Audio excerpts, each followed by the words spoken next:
26 marzo 12. Eletti, amici cari, pensate al cielo, dove è il vostro posto.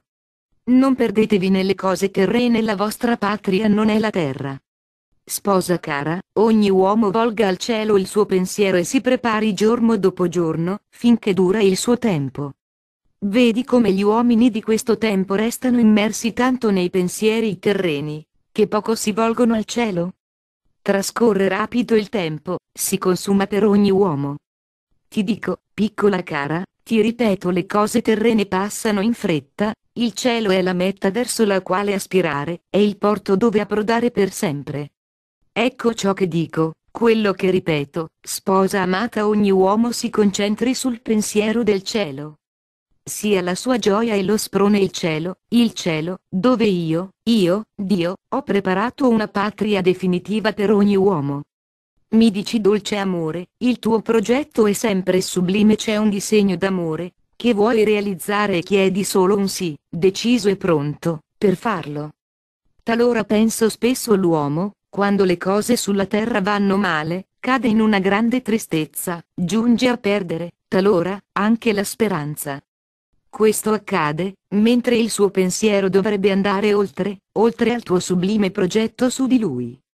Nessuno dovrebbe sentirsi abbandonato, quando tutto va male, ma pensare che tu hai su di lui un grande progetto d'amore, che vuoi realizzare col suo sì. Tu, adorato, tu, Santissimo Dio, hai progetti di vita eterna, hai preparato in cielo un progetto meraviglioso per ogni essere umano, c'è il paradiso, lì, dove la felicità è piena e non vi sono più le ombre, ma solo fulgida luce. Per tua dolce concessione, amore infinito, ho potuto vedere per pochi istanti lo splendore del paradiso e la felicità delle anime, non solo ho veduto, ma ho gustato il sapore della vera gioia, quella che godono le anime. Ogni uomo dovrebbe fissare il suo pensiero sul paradiso e ripetersi giorno e notte tale parola per prepararsi a raggiungerlo con qualsiasi sacrificio. Ecco la parola, che ognuno dovrebbe fare entrare nella sua mente ed incidere nella sua anima. Sposa mia, bene hai parlato. Ho preparato per ogni uomo un grande progetto d'amore e attendo solo un sì per attuarlo. Devi sapere che l'anima è immortale e, quando lascia il corpo, si presenta subito al mio perfetto giudizio. Io, Gesù, sono il giudice perfetto, davanti al quale deve presentarsi ogni anima. Io sono il giudice universale. Ognuno capisca che è libero di fare come vuole nella vita, di fare qualsiasi scelta, ma di tutto dovrà rendere conto a me, Gesù. Mi dici, adorato Signore, certo, passano davanti a te, giudice perfetto, anche quelle anime che, senza loro colpa, non ti hanno conosciuto bene. Per loro come sarà il giudizio? Mia piccola sposa, come ti ho detto negli intimi colloqui, io, Gesù, non condanno chi non è colpevole, ma se si è comportato secondo retta coscienza. Lo salvo e lo rendo felice con me.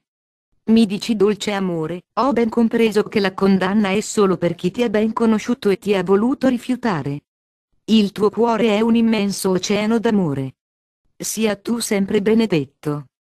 Ogni uomo faccia un poema d'amore per te, Gesù, e sia ogni giorno il tuo giorno, fatto di lode a te, di ringraziamento, di profonda adorazione.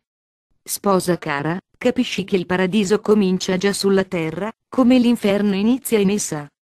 Ho creato ogni anima per il paradiso, ma l'ho lasciata libera di scegliere anche l'inferno.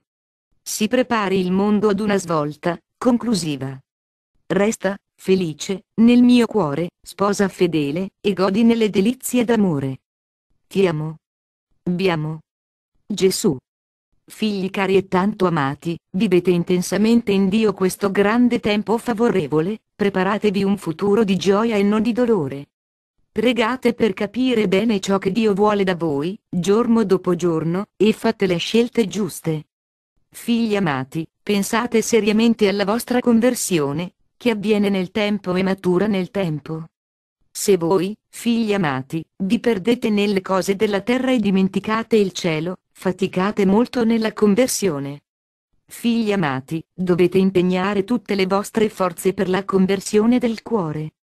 La Madre del Cielo è vicina ad ognuno di voi per aiutarvi e sostenervi. Con grande gioia faccio questo, perché vi amo e voglio vedervi felici in paradiso.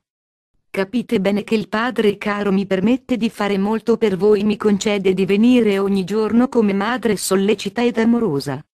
Permettetemi di aiutarvi, piccoli miei. Accogliete il mio aiuto ed utilizzate bene il tempo, che avete è un grande dono di Dio, da utilizzare per il suo servizio.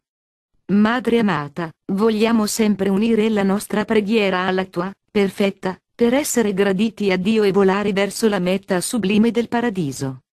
Figli amati, questa è l'intenzione, che gradisco, proprio questa. Ognuno di voi ad altro non pensi che a prepararsi per il paradiso, lì, dove la gioia è piena. Uniamo i cuori per l'adorazione. Vi amo tutti. Ti amo, angelo mio. Maria Santissima.